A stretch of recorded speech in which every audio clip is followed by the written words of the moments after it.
ನಾನು ಆಲ್ರೆಡಿ ಹೇಳ್ತಾ ಇದ್ದೆ, ಫಾರ್ಮ್ ಬಿಲ್ಸ್ ಅಥವಾ ಅಗ್ರಿಕಲ್ಚರಲ್ ಬಿಲ್ಸ್ಗಳನ್ನು ಕೇಂದ್ರ ಸರ್ಕಾರ 3 ಬಿಲ್ಗಳನ್ನು ತಂದಿದೆ. ಆ 3 ಬಿಲ್ಗಳು ರೈತರ ಒಂದು ಏಳಿಗೆಗಾಗಿ ತರ್ತಾ ಇದ್ದೀವಿ ಅಂತ ಕೇಂದ್ರ ಸರ್ಕಾರ ಹೇಳಿದರೆ, ಇಲ್ಲ ಅವು ರೈತರಿಗೆ ತೊಂದರೆ ಆಗ್ತವೆ ಅಂತ ವಿರೋಧ ಪಕ್ಷಗಳು ಹೇಳ್ತಾ ಇದ್ದಾವೆ. ಸೊ ಹಾಗಾಗಿ ಇವು ಭಾಳ ಇಂಪಾರ್ಟೆಂಟ್ ಆಗಿರ್ತಕ್ಕಂಥ ಡಿಸ್ಕಷನ್ ಆಗ್ತಾ ಇದೆ. ಆ್ಯಕ್ಚುಲಿ ಇವುಗಳ ಮೇಲೆ ನಾನು ಸಪ್ರೇಟ್ ಆಗಿರ್ತಕ್ಕಂಥ ವೀಡಿಯೋಗಳನ್ನೇ ತರಬೇಕಂತ ಪ್ಲಾನ್ ಮಾಡಿದ್ದೀನಿ. ನೋಡೋಣ ಎಷ್ಟು ಸಾಧ್ಯ ಆಗುತ್ತೆ. ಸದ್ಯಕ್ಕೆ ಕರೆಂಟ್ ಇವೆಂಟ್ಸಲ್ಲಿ ಎಷ್ಟು ಡಿಸ್ಕಷನ್ ಮಾಡ್ಬೋದು ನಾವು, ಸೊ ಅಷ್ಟನ್ನು ಇಲ್ಲಿ ತಿಳ್ಕೊಳ್ತಾ ಹೋಗೋಣ. ಓಕೆ, ಹಾಗಾದರೆ ಆ 3 ಬಿಲ್ಗಳು ಯಾವುವು, ಅವುಗಳ ಉದ್ದೇಶ ಏನಿದೆ, ಅವುಗಳನ್ನ ಯಾಕೆ ತರ್ತಾ ಇದೆ ಅಂತ ನೋಡ್ತಾ ಹೋಗೋಣ. ಮೊದಲನೇ ಬಿಲ್ ಏನಾಗುತ್ತೆ ನೋಡಿ, ಕ್ವಶನ್ ನಂಬರ್ 2 ಅಲ್ಲಿ ಹಾಕಿದ್ದೀನಿ. ಕೃಷಿ ಉತ್ಪನ್ನ ವ್ಯಾಪಾರ ಮತ್ತು ವಾಣಿಜ್ಯ ಉತ್ತೇಜನ ಮತ್ತು ಸೌಲಭ್ಯ ಮಸೂದೆ 2020. Okay, the farmers produce trade and commerce promotion and facilitation bill 2020 ಅಂತ ಇದು ಮೊದಲನೇ ಮಸೂದೆ ಆಗುತ್ತೆ. ಅಂದರೆ ಈ ಸೆಷನ್ ನಡೆಯೋದಕ್ಕೆ ಮುಂಚೆ ಏನಾಗಿತ್ತು, ಆರ್ಡಿನೆನ್ಸ್ ತಂದಿದ್ರು ಅಥವಾ ಸುಗ್ರೀವಾಜ್ಞೆಗಳನ್ನ ತಂದಿದ್ರು ಇವೇ ಬಿಲ್ಗಳ ಮೇಲೆ. ಅಂದರೆ ಸೆಷನ್ ನಡೆದೇ ಇರೋಂಥ ಟೈಮಲ್ಲಿ ರಾಷ್ಟ್ರಪತಿಗಳ ಒಪ್ಪಿಗೆಯೊಂದಿಗೆ ಸುಗ್ರೀವಾಜ್ಞೆಗಳನ್ನು ತರಬಹುದಾಗುತ್ತೆ. ಸೊ ಅದೆಲ್ಲ ನಿಮಗೆ ಗೊತ್ತಿರ್ಬೋದು. ಸೊ ಯಾವಾಗ ಸೆಷನ್ ನಡೀತಾ ಇರುತ್ತೋ ಆವಾಗ ನಾವು ಆರ್ಡಿನೆನ್ಸಸ್ ಅಥವಾ ಸುಗ್ರೀವಾಜ್ಞೆಗಳನ್ನು ತರೋದಕ್ಕಾಗೋದಿಲ್ಲ. ಅವುಗಳನ್ನು ಲೋಕಸಭೆ ಮತ್ತು ರಾಜ್ಯಸಭೆಯಲ್ಲಿ ಮಂಡಿಸಿ ಪಾಸ್ ಮಾಡಿಕೊಂಡು ರಾಷ್ಟ್ರಪತಿಗಳ ಅಂಕಿತದೊಂದಿಗೆ ಮಸೂದೆಗಳನ್ನು ಕಾಯ್ದೆಯಾಗಿ ಮಾಡ್ಕೋಬೇಕಾಗುತ್ತೆ. ಆದ್ದರಿಂದ ಈಗ ಸೆಷನ್ ನಡೀತಾ ಇರೋದ್ರಿಂದ ಈ ಒಂದು ಮಸೂದೆಗಳನ್ನು ಮಂಡಿಸ್ತಾ ಇದ್ದಾರೆ ಕೇಂದ್ರ ಸರ್ಕಾರ. ಓಕೆ, ಅದರಲ್ಲಿ ಮೊದಲನೇ ಮಸೂದೆ the farmers produce trade and commerce. ನೋಡಿ, ಕೃಷಿ ಉತ್ಪನ್ನ, ಟ್ರೇಡ್ ಆ್ಯಂಡ್ ಕಾಮರ್ಸ್ ಅಂದರೆ ವ್ಯಾಪಾರ ಮತ್ತು ವಾಣಿಜ್ಯ, ಅವುಗಳ ಪ್ರಮೋಷನ್ ಆ್ಯಂಡ್ ಫೆಸಿಲಿಟೇಷನ್ ಅಂದರೆ ಉತ್ತೇಜನ ಮತ್ತು ಸೌಲಭ್ಯಗಳ ಮಸೂದೆ 2020. ಇದು ಮೊದಲನೇ ಬಿಲ್ ಆಗುತ್ತೆ. ಈ ಬಿಲ್ಲಲ್ಲಿ ಏನು ಹೇಳ್ತಾ ಇದ್ದಾರೆ ಅಂತಕ್ಕಂಥದ್ದು ಇಲ್ಲಿ ನೋಡೋಣ.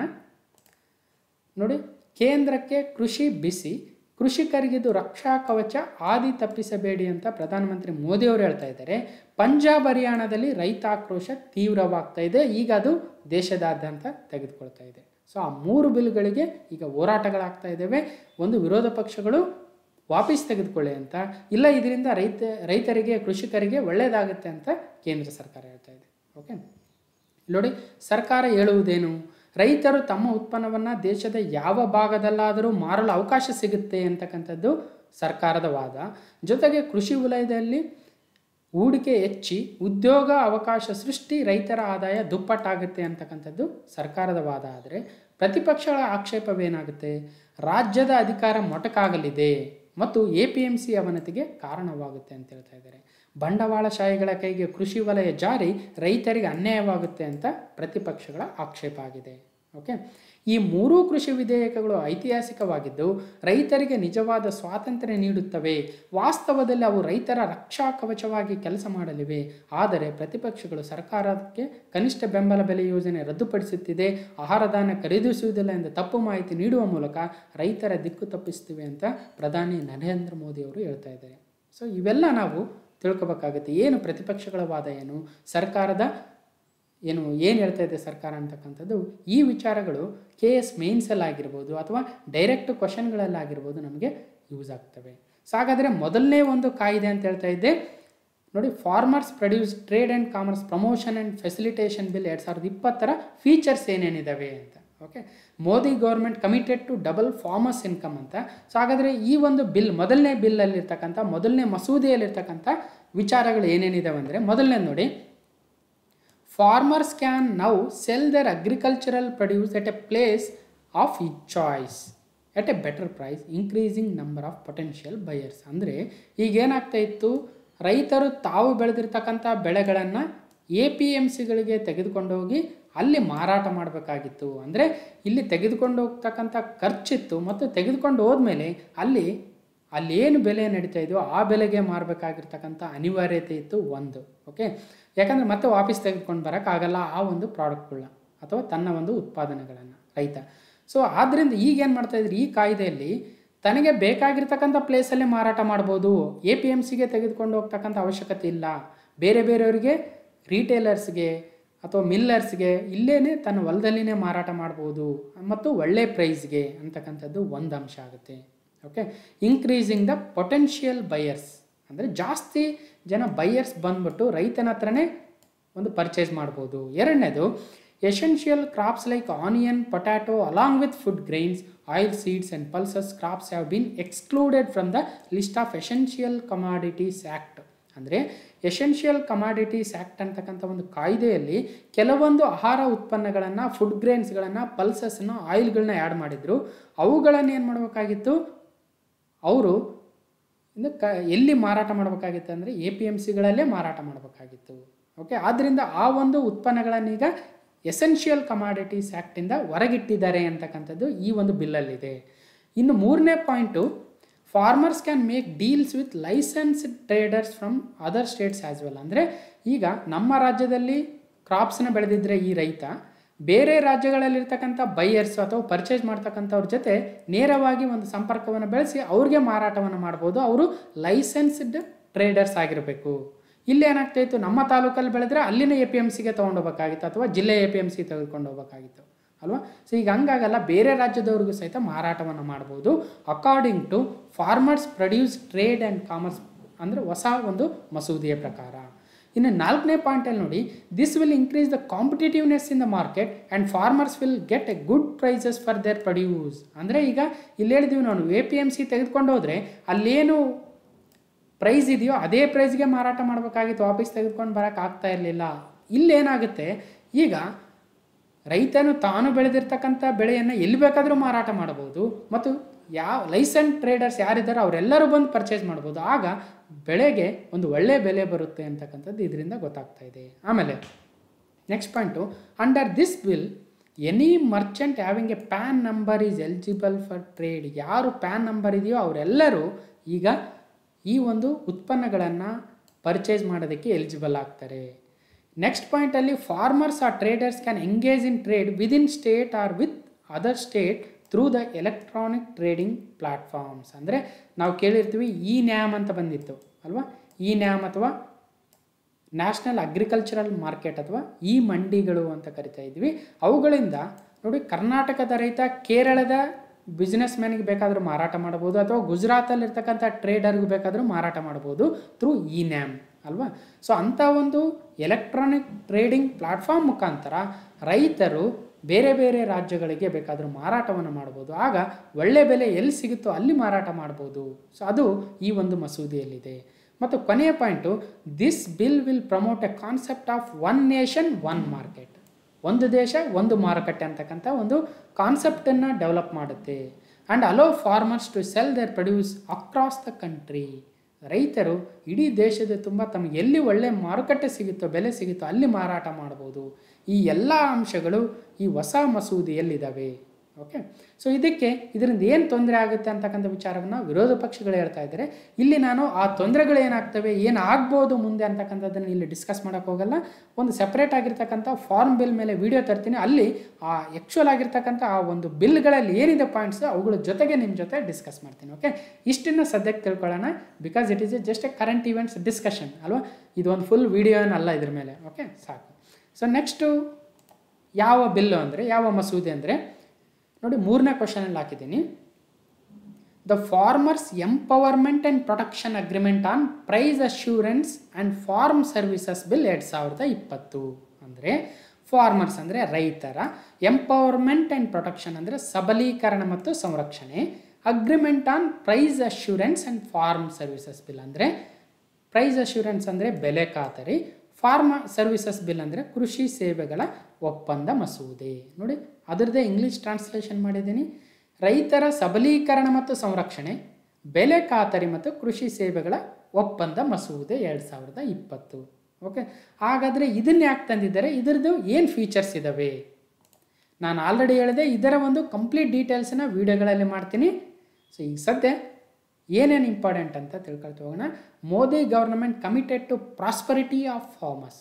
ಸೊ ಹಾಗಾದರೆ ಈ ಬಿಲ್ಲಲ್ಲಿ ಏನು ಪಾಯಿಂಟ್ಸ್ ಇದ್ದಾವೆ? ಮೊದಲನೇ point, farmers will now able to enter into direct agreements or commercial agreements for sale of produce with companies producing food products, wholesalers, retailers and exporters. ಅಂದರೆ ಈಗ ನಾವು ಬೆಳೆದಿರ್ತಕ್ಕಂಥ ಬೆಳೆಗಳನ್ನು APMCಗಳಿಗೆ ಹೋಗಿ ಯಾಕೆ ಮಾರಬೇಕು ಅಲ್ವಾ? ನಮ್ಮೂರಲ್ಲೇ ಒಂದು ಸೂಪರ್ ಮಾರ್ಕೆಟ್ ಇರುತ್ತೆ, ನಮ್ಮೂರಲ್ಲೇ ಒಂದು ಮಿಲ್ ಇರುತ್ತೆ, ಅವ್ರಿಗೆ ಡೈರೆಕ್ಟಾಗಿ ಮಾರ್ಬೋದಲ್ವಾ? ಸೊ ಅಲ್ಲೋಗಿ ಅವ್ರು ಕೇಳಿರ್ತಕ್ಕಂಥ ಬೆಲೆಗೆ ಯಾಕೆ ಮಾರಬೇಕು? ರೈತ ತಾನು ಬೆಳೆದಿರ್ತಕ್ಕಂಥ ಬೆಳೆಗಳನ್ನು ಯಾರಿಗೆ ಬೇಕಾದರೂ ಮಾರ್ತಕ್ಕಂಥ ಒಂದು ಫ್ರೀಡಮ್ನ ಕೊಡಬೇಕು ಅಂತಕ್ಕಂಥದ್ದು ಈ ಒಂದು ಬಿಲ್ಲಲ್ಲಿದೆ. ಓಕೆ, ಈ ಬಿಲ್ ಹೆಸರು ಇನ್ನೊಂದು ಸಲ ಹೇಳ್ತಾ ಇದ್ದೀನಿ ನೋಡಿ, ರೈತರ ಸಬಲೀಕರಣ ಮತ್ತು ಸಂರಕ್ಷಣೆ, ಬೆಲೆ ಖಾತರಿ ಮತ್ತು ಕೃಷಿ ಸೇವೆಗಳ ಒಪ್ಪಂದ ಮಸೂದೆ. ಓಕೆ, ಹಾಗಾದರೆ ಇಲ್ಲೇನಾಗುತ್ತೆ, ತಾನು ಬೆಳೆದಿರ್ತಕ್ಕಂಥ ಬೆಳೆಗಳನ್ನು ಅಗ್ರಿಮೆಂಟ್ ಮಾಡ್ಕೊಳ್ಳೋದು ಯಾರ ಜೊತೆ, ಫ್ರೂಟ್ ಪ್ರಾಡಕ್ಟ್ಸ್ ಅಥವಾ ಹೋಲ್ಸೇಲರ್ಸ್ ಅಥವಾ ರೀಟೇಲರ್ಸ್ ಜೊತೆ ಅಗ್ರಿಮೆಂಟ್ಗಳನ್ನು ಮಾಡ್ಕೊಳ್ಳೋದು. ಸಪೋಸ್ ಇಲ್ಲಿ ಒಂದು ರೈಸ್ ಮಿಲ್ ಇದೆ, ಈ ರೈಸ್ ಮಿಲ್ಲರು ಈ ಒಂದು ರೈತನ ಜೊತೆ ಅಗ್ರಿಮೆಂಟ್ಗಳನ್ನು ಮಾಡ್ಕೊಳ್ತಾರೆ. ನೀನು ಬೆಳೆದಿರ್ತಕ್ಕಂಥ ಬೆಳೆಗಳನ್ನು ನಮಗೆ ಕೊಡು, ನಿನಗೆ ಈ ರೀತಿಯ ಒಂದು ರೇಟನ್ನು ಕೊಡ್ತೀವಿ ಅಂತಕ್ಕಂಥ ಒಂದು ಅಗ್ರಿಮೆಂಟ್ ಆಗುತ್ತೆ. ಒಂದು ಒಳ್ಳೆ ಪ್ರೈಸಲ್ಲೇ ಒಂದು ಅಗ್ರಿಮೆಂಟ್ ಆಗಬೇಕು ಅಂತಕ್ಕಂಥದ್ದು. ಅಥವಾ ಎಕ್ಸ್ಪೋರ್ಟರ್ ಆಗಿರ್ಬೋದು ಅಥವಾ ಫುಡ್ ಪ್ರಾಡಕ್ಟನ್ನು ಏನು ಹೋಲ್ಸೇಲರ್ ಆಗಿರ್ಬೋದು. ಸೊ ಇವರೆಲ್ಲರ ಜೊತೆ ಫಾರ್ಮರು ಅಗ್ರಿಮೆಂಟ್ ಮಾಡ್ಕೋಬೋದು ಈ ಬಿಲ್ ಪ್ರಕಾರ.